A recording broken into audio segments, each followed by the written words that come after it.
Olá, amados irmãos e irmãs, a paz do Senhor. Eu desejo a você muita paz juntamente com seus familiares, amigos e a todos que os cercam. Hoje nós vamos fazer uma reflexão bem breve a respeito da Amazônia, ou seja, a conscientização ambiental e fé dentro de um contexto da urbanização da floresta.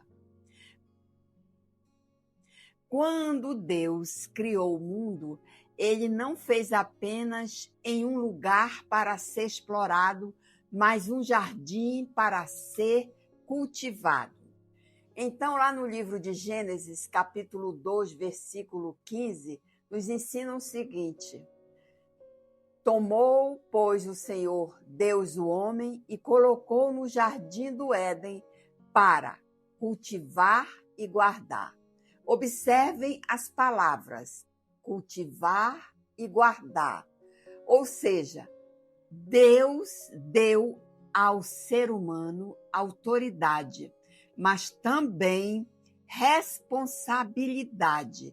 Hoje, quando olhamos para a Amazônia, vemos assim, vamos dizer, algo impressionante. Cidades crescendo dentro da floresta. São bairros surgindo onde antes havia somente mata, estradas cortadas, territórios naturais. Casas e prédios ocupando, melhor dizendo, área que antes eram rios, igarapés e árvores gigantes. Esse fenômeno é chamado de urbanização da floresta. Eu digo a você, é algo relativo na história da Amazônia, trazendo benefícios, mas também grandes desafios. O crescimento das cidades amazônicas, como que ocorre? Durante muito tempo, a Amazônia ela foi considerada um lugar isolado.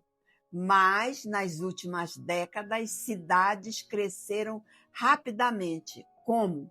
Um exemplo dessas grandes cidades: Manaus, Belém, Porto Velho e Rio Branco. Essas cidades cresceram dentro da floresta e não ao redor dela. A floresta continua presente nas margens das cidades, entre bairros, nos rios e igarapés, nas áreas ainda preservadas. Isso cria uma situação única, exclusivamente no mundo. Em muitos lugares do planeta, as cidades substituíram completamente a natureza. Mas, na Amazônia, cidade e floresta convivem lado a lado. Isso é, ao mesmo tempo, uma bênção e também um desafio. Mas, para isso, nós temos os impactos ambientais da urbanização.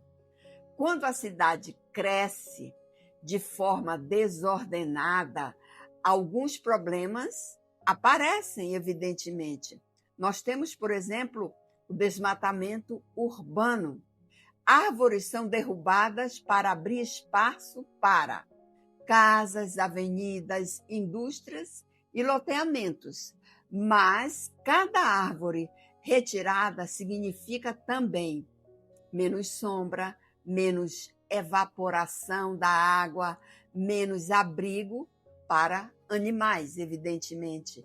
E a floresta amazônica funciona como um grande regulador climático. Poluição dos rios e igarapés. Muitas cidades, elas crescem ao redor de rios, vamos dizer assim. Mas com o crescimento urbano, o que mais surge? Esgoto, muito lixo e resíduos industriais. Os igarapés, que antes eram cristalinos, passam a ficar contaminados. E isso nos lembra algo importante. O que é?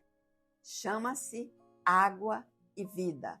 Podemos dizer que a água aparece como símbolo de purificação e renovação. Jesus disse no Evangelho de João: quem beber da água que eu lhe der, nunca mais terá sede. Mas quando o ser humano contamina essa água da criação, ele deixa ferindo o próprio equilíbrio da vida. Ainda temos a perda da biodiversidade. A Amazônia possui uma das maiores biodiversidades do planeta. Nela vivem milhares de espécies de plantas, aves raras, peixes únicos, insetos ainda desconhecidos. Mas quando a cidade cresce sem planejamento, muitos habitats desaparecem. Animais fogem ou morrem. A cada espécie perdida é como uma palavra apagada da criação de Deus. A responsabilidade espiritual do ser humano, onde que fica?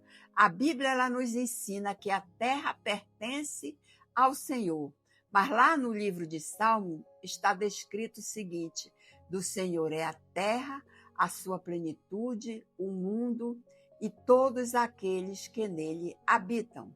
Isso significa algo muito profundo. A terra não é nossa. A terra é propriedade absoluta de Deus. Ela é um presente de Deus confiada a nós. Nós apenas somos administradores. E um administrador fiel não destrói aquilo que recebeu. Ele protege, ele preserva, ele também cuida. Nós temos também ainda o desafio da Amazônia. A Amazônia ela está diante de um grande desafio. Como crescer sem destruir? Essa pergunta eu faço a você e deixo para a sua reflexão. Como crescer sem destruir? É possível? Sim, é possível, mas exige o quê? Planejamento urbano, consciência ambiental, educação, responsabilidade espiritual. Precisamos de cidades que preservem áreas verdes, tratem o esgoto, protejam os rios e respeitem principalmente a floresta. Porque quando a floresta sofre, toda a humanidade sofre também. Então, a Amazônia, ela influencia, por exemplo, no clima, nas chuvas, nos rios voadores, na vida do planeta. A floresta como testemunho da glória de Deus. O que aprendemos com isso? Quando olhamos para a floresta amazônica, vemos um verdadeiro templo cultural da criação. Cada árvore gigantesca parece dizer: Deus é grande. Cada rio parece cantar: a vida vem do Criador. Cada pássaro que voa entre as copas das árvores é um louvor vivo. A natureza inteira aponta para Deus. E destruir a natureza é como rasgar páginas da obra do Criador. Um chamado à consciência. Nós somos chamados a termos consciência. Talvez alguém pergunte: mas o que eu posso fazer? Cada pessoa pode começar com uma pequena atitude. Não jogar lixo nos rios, valorizar áreas verdes, ensinar as crianças a respeitar a natureza, apoiar políticas de preservação. Pequenas atitudes criam grandes mudanças. Assim eu concluo, amados irmãos, Deus colocou o ser humano na terra não como destruidor, mas como guardião. A Amazônia é um dos maiores tesouros da criação e as cidades que crescem dentro dela precisam aprender algo fundamental. A cidade deve conviver com a floresta e não substituí-la, porque quando cuidamos da criação, estamos também honrando o Criador. Que possamos ser uma geração que constrói sem destruir, cresce sem devastar, desenvolvimento sem esquecer da existência de Deus. E que possamos dizer com nossas atitudes: Senhor, estamos cuidando do jardim que o Senhor nos confiou. Amém? Não esqueça de deixar o seu like e inscrever-se no nosso canal.